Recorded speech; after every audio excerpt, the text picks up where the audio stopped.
2014 തട്ടിമുട്ടി എന്ന് പറഞ്ഞ സീരിയൽ കണ്ടിട്ടാണ് വെള്ളിമൂങ്ങയിലേക്ക് എന്നെ ഫസ്റ്റ് പടത്തിൽ വിളിക്കുന്നത്.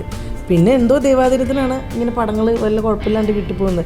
ഞാൻ ഭയങ്കര ഹാപ്പി ആയതുകൊണ്ട് അയ്യോ എനിക്ക് വേണ്ടത്ര റെക്കഗ്നൈസേഷൻ കിട്ടും. I am so happy. എൻ്റെ ആ ക്യാരക്ടർ പക്ക അതുപോലൊരു എനിക്കൊരു ഫ്രണ്ട് ഉണ്ട്. എൻ്റെ ക്യാരക്ടറിന് റിയ എന്നാണ്. അപ്പം ആ ഫ്രണ്ടിൻ്റെ ലൈഫായിട്ട് എനിക്ക് ആ സിനിമ അഭിനയിച്ചപ്പോൾ ശരിക്കും അവളുടെ ലൈഫ് ലീവ് ചെയ്യുന്ന പോലെ എനിക്ക് തോന്നി. ഓണത്തിന് മമ്മൂട്ടിയുടെ സിനിമ ഇറങ്ങുന്നു, മോഹൻലാലിൻ്റെ സിനിമ ഇറങ്ങുന്നു. അന്ന് രണ്ടുപേരും സിനിമയ്ക്ക് ഇറങ്ങും ഓണത്തിന്. രണ്ടിലും നരേന്ദ്രപ്രസാദ് വില്ലൻ, നോ പ്രോബ്ലം, നമുക്കൊരു പ്രശ്നമില്ല. മമ്മൂട്ടിയുടെ സിനിമ കാണുന്നു ഒരു ദിവസം, ഔ ഔ ഔ. മോഹൻലാൽ സിനിമ കാണുന്നു, ഔ ഔ. എല്ലാവരും തിയേറ്ററിൽ തന്നെ പോയി കാണും. ഫസ്റ്റ് മൂവിയാണ് എൻ്റെ, അപ്പോൾ സഹകരിക്കണം, തിയേറ്ററിൽ പോയി കാണുക.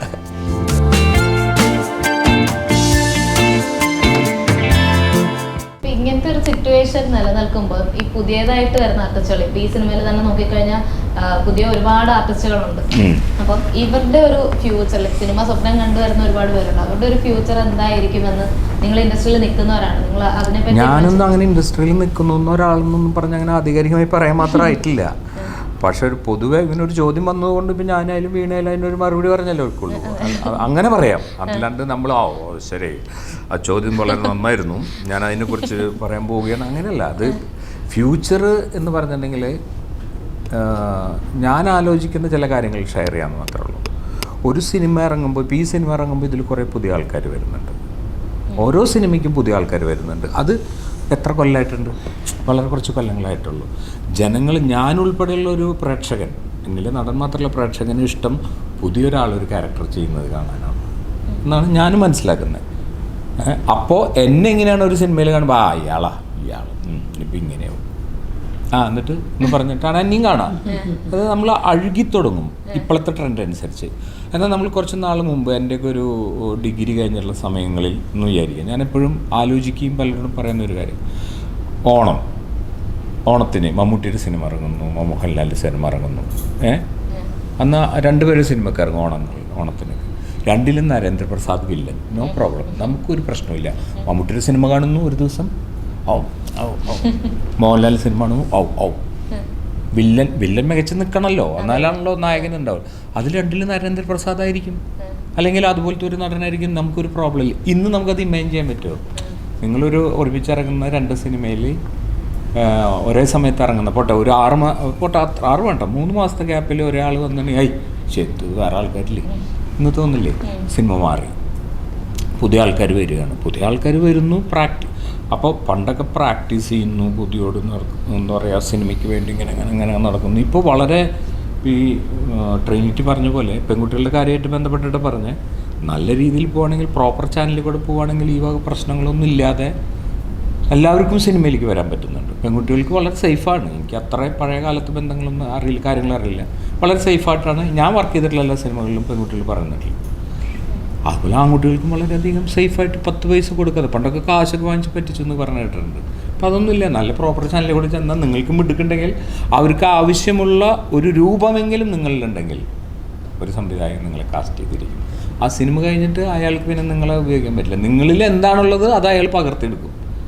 നിങ്ങൾക്കും എടുക്കുന്നുണ്ടെങ്കിൽ നിങ്ങൾ അതിൽ നിന്ന് വേറെ പഠിച്ച്, പല നടന്മാരെയും കണ്ടിട്ടുണ്ട്, നിങ്ങൾ ഒബ്സർവ് ചെയ്താലേ പറയാൻ പറ്റും. ചിലപ്പോൾ അവർ ആ സിനിമയിൽ ഗംഭീരമായിരിക്കും, അടുത്ത സിനിമയിൽ വരുമ്പോൾ അവർക്ക് അത്ര ഒരു സംവിധായകന് നിങ്ങൾക്ക് ചെയ്തു തരാൻ പറ്റുള്ളൂ. നിങ്ങളെ എന്താണ് അത് കാണിച്ചാൽ പിന്നെ നിങ്ങൾ എടുക്കണമെങ്കിൽ കുറച്ച് പണിയെടുക്കണം. അപ്പോൾ എല്ലാവർക്കും ഫ്യൂച്ചറുണ്ട്. സിനിമ അങ്ങനെ കുറച്ചുകൂടി ജനകീയം എന്നോ അങ്ങനെയൊക്കെ പറയാം. എല്ലാവർക്കും കഞ്ഞി പിടിക്കണ്ടേ? എല്ലാവർക്കും സിനിമ അഭിനയിക്കാമല്ലോ അല്ലേ? എല്ലാവരിലും ഒരു ആക്ടർ ഉണ്ടല്ലേ ഇല്ലേ? ഇപ്പോൾ ഇവിടെ ഇരിക്കുന്ന പേരെന്താ? ജ്യോതിഷയുടെ ആഗ്രഹവും ഒരു ആക്ട്രസ് ആവാനോ, അല്ലെങ്കിൽ ജ്യോതിഷ സിനിമയിൽ അഭിനയിക്കുന്നുണ്ടാകും. അതിൻ്റെ ഭാഗമായിട്ടുള്ളൊരിതാണ് ഈ ആക്ടിങ് എന്ന് പറയുന്ന കാര്യം. ടി വിയിൽ ഇൻ്റർവ്യൂ ചെയ്യുന്നത് പോലും അതത്ര എളുപ്പമുള്ള കാര്യമില്ലല്ലോ. ബുദ്ധിയൊക്കെ വേണം, ബുദ്ധി വേണം. ഈ അഭിനയിക്കാനും കുറച്ച് ബുദ്ധിയൊക്കെ വേണമല്ലോ.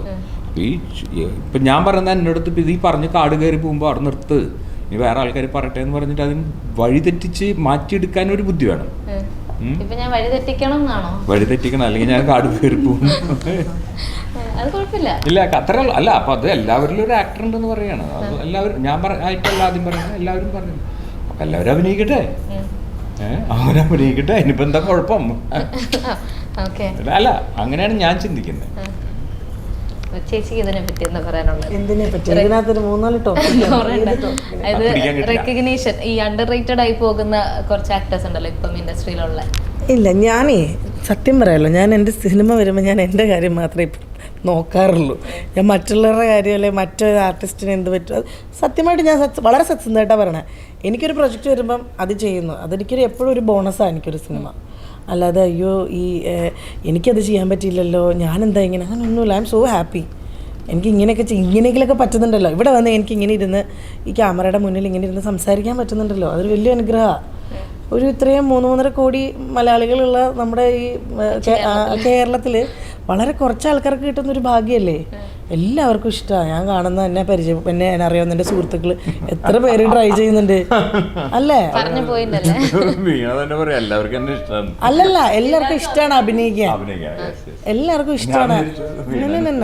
എല്ലാവർക്കും അഭിനയം ഓൾമോസ്റ്റ് കാണുന്നവർക്കൊക്കെ ഇഷ്ടമാണ്. നമ്മളെ മാറി നിന്ന് കുറ്റം പറയുന്നവർക്കും അഭിനയിക്കാൻ ഇഷ്ടമാണ്.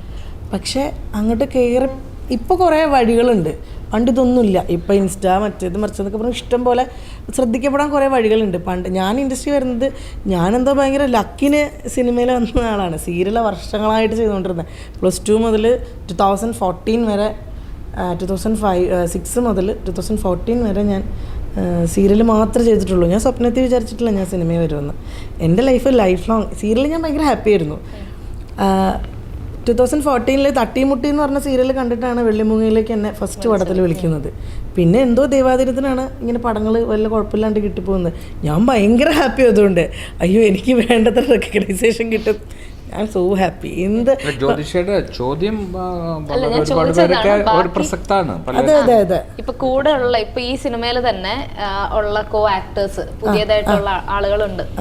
അവരിനി നാളെ ഒരു ദിവസം റെക്കഗ്നൈസ് ചെയ്യാൻ കഴിവുള്ളത്, അവർക്ക് കഴിവുണ്ട് എന്നുള്ളത് ആക്ടർ എന്ന നിലയ്ക്ക് ഇപ്പൊ ശരിയാണ്. പക്ഷെ പിന്നീട് അവർ അണ്ടർ റേറ്റഡ് ആയി പോയാൽ അങ്ങനെ പോകുന്ന ഒരു സാഹചര്യം ഇപ്പൊ ഉള്ളതായിട്ട് നമുക്ക് സിനിമയുടെ ഒരു പ്രത്യേകത എന്താണെന്നറിയോ? നാളെ എന്താ സംഭവിക്കാന്ന് പറയാൻ പറ്റില്ല. നാളെ എന്നെ ഇനി അഭിനയിക്കാം, ഞാനിപ്പോൾ കുറച്ച് സിനിമ ചെയ്ത എനിക്ക് നാളെ വർക്ക് ഉണ്ടാവുമെന്ന് പറയാൻ പറ്റില്ല. കുറേയൊക്കെ ഒരു ഭാഗ്യവും സംഭവങ്ങളൊക്കെ. ഈ കുട്ടികൾ നാളെ ഇപ്പം പറയാൻ പറ്റില്ല. നാളെ അതെ അറിയില്ലേ, മറ്റേ രോഹന്റെ അച്ഛനല്ലേ ഷാജോൻ ചേട്ടൻ, അങ്ങനെയൊക്കെ അല്ല പറയാൻ പറ്റില്ല. ഇപ്പൊ ഈ കുട്ടി നാളെ തമിഴില് മറ്റേ എന്താ പറയാ വിജയുടെ സിസ്റ്ററായിട്ട് അഭിനയിക്കുന്ന അല്ലെങ്കിൽ അങ്ങനെയൊക്കെ പറയും. ഇതെന്താ സംഭവിക്കാന്ന് നമുക്ക് പറയാൻ പറ്റില്ല. അതുകൊണ്ട് അങ്ങനെ നാളെ എന്ത് സംഭവിക്കും എന്ന് നമുക്ക് തീരെ മുന്നേ കൂട്ടി പറയാൻ പറ്റാത്ത ഒരു മേഖലയാണ്. അല്ല മനുഷ്യർക്കേ ഒരു ഉറപ്പില്ല നാളെ എന്താവുമെന്ന്. ഇന്ന് രാത്രി നല്ല സുഖമായിട്ട് കിടന്നുറങ്ങാൻ പറ്റിയ, ഒരു ടെൻഷനില്ലാതെ കിടന്നുറങ്ങാൻ പറ്റിയ, അതാണ് ഏറ്റവും അടിപൊളി. അല്ലാതെ കൂടുതൽ ഞാൻ ചിന്തിക്കാറില്ല. ഇപ്പം ഈ പറഞ്ഞ ക്വസ്റ്റ്യൻ നല്ല കാര്യമാണ് ചോദിച്ചത്. പക്ഷെ സിനിമ ആയതുകൊണ്ട് ഒന്നും പറയാൻ പറ്റില്ല. കിട്ടുന്നത് നല്ല ലോട്ടറി, കിട്ടുന്ന സമയം കൂടുതലാണ്. അവസരങ്ങൾ കൂടുമ്പോൾ ഒപ്പം തന്നെ കോമ്പറ്റീഷൻ കൂടും. പിന്നെ ചാൻസസും കൂടി. പണിയെടുക്കണം, നല്ലോണം പണി. പിന്നെ വർക്ക് ചെയ്യുക, നമ്മൾ ചെയ്യാനുള്ളത് ചെയ്യുക. ശരി, നമ്മൾ അത്രയും വർക്ക് ചെയ്തിട്ടും ഒത്തിരി പേരുണ്ട് വിഷമിക്കുന്നവർ, എന്തോരം ആൾക്കാരുണ്ട് ഒരു സീനിൽ അഭിനയിക്കാൻ ആഗ്രഹിക്കുന്നവര്. ഞാൻ ചോദിച്ച പോയിന്റ് ഇതാണ്. ഒരു സീനിൽ അഭിനയിക്കാൻ അതിനുവേണ്ടി കഷ്ടപ്പെടുന്നവരുണ്ട്. ഒരു സിനിമയിൽ അത്യാവശ്യം നല്ലൊരു ക്യാരക്ടർ ചെയ്തിട്ട് അവർക്ക് റെക്കഗ്നേഷൻ കിട്ടാതെ പോകുന്നുണ്ട്. പറഞ്ഞത് അതിൻ്റെ കാര്യം എന്ന് വെച്ചാൽ 1-2 കാര്യങ്ങളാണ്. ഇപ്പോൾ പണ്ടത്തെ പോലെ ചേട്ടൻ പറഞ്ഞ ഒത്തിരി ആർട്ടിസ്റ്റുകൾ പണ്ടില്ല, വളരെ കുറച്ച് ആർട്ടിസ്റ്റുകളാണ്. ഇവർ തന്നെയായിരുന്നു എല്ലാ സിനിമകളിലും ഉണ്ടായിരുന്നത്.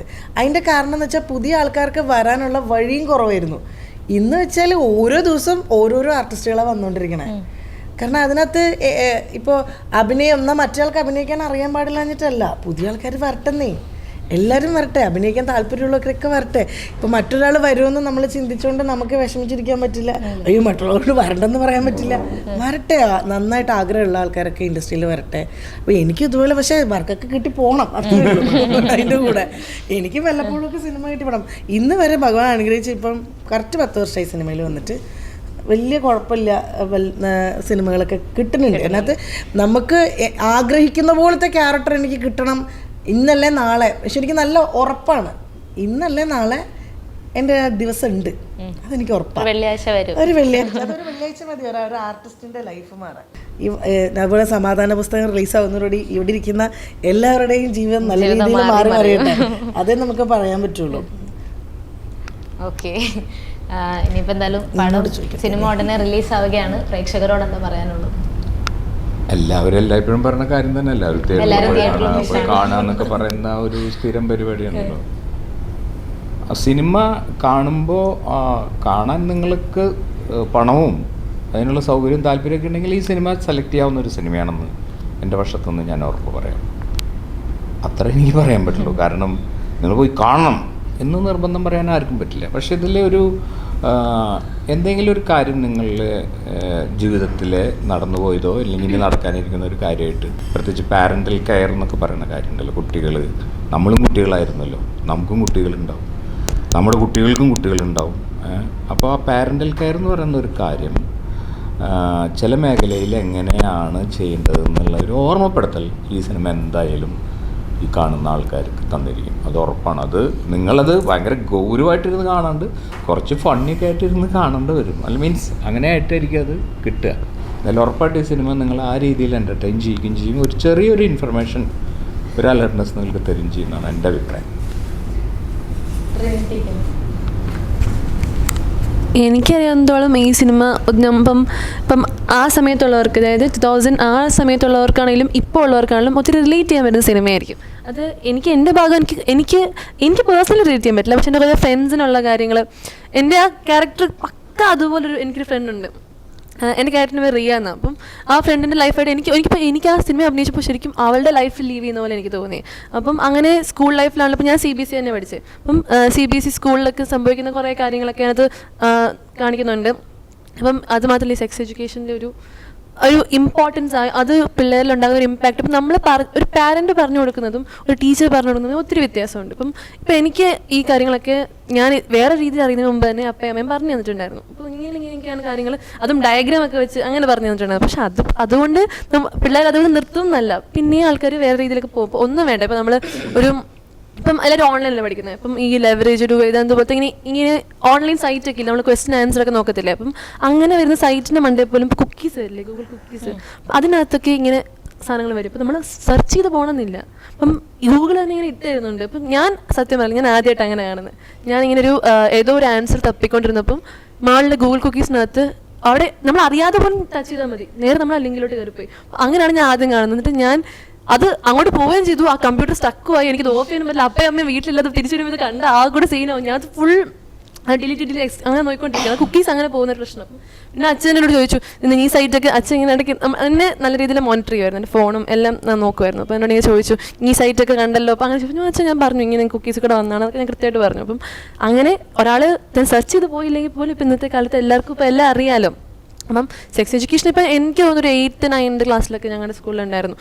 എൻ്റെ സ്കൂളിൽ ഗേൾസിനും ബോയ്സിനും ഉണ്ടായിരുന്നു, പക്ഷെ സെപ്പറേറ്റ് ആയിരുന്നു, ഗേൾസിന് വേറെ ബോയ്സിന് വേറെ. അപ്പം അങ്ങനെ അത് ഭയങ്കര ഇമ്പോർട്ടൻ്റ് ആണ്. ഇപ്പം ആ ക്ലാസ്സിൽ തന്നെ പകുതി പേർക്ക് അറിയായിരുന്നു, പക്ഷെ പകുതി പേർക്ക് അറിയത്തില്ലാത്തൊരു സെഷനും ഉണ്ടായിരുന്നു. അപ്പം അവർക്കത് യൂസ്ഫുൾ ആയിരിക്കുമല്ലോ. അപ്പം അറിയാവുന്ന ആൾക്കാരോ ഇതൊക്കെ നമ്മളൊക്കെ എത്ര കണ്ട അങ്ങനെ ഇരിക്കും, പക്ഷെ അത് വളരെ ഉപയോഗമുള്ളൊരു കാര്യമാണ്. സെക്സ് എഡ്യൂക്കേഷൻ സ്കൂളിൽ മാത്രമല്ല, വീട്ടിലെ പാരൻസ് പറഞ്ഞു കൊടുക്കുമ്പോൾ അത് വേറൊരു ഇതാണല്ലോ, അതും വേണം. അപ്പം അതിനെല്ലാ കാര്യത്തിലും ഇപ്പം ഒരു ടീനേജേഴ്സ് മാത്രമല്ല, എല്ലാ ജനറേഷനിലുള്ള ആൾക്കാർക്കും നല്ല രീതിയിൽ റിലേറ്റ് ചെയ്യാൻ പറ്റുന്ന സിനിമയായിരിക്കും. എല്ലാവരും ഞാൻ പറയും തിയേറ്ററിൽ തന്നെ പോയി കാണണം എന്ന് തന്നെ പറയും.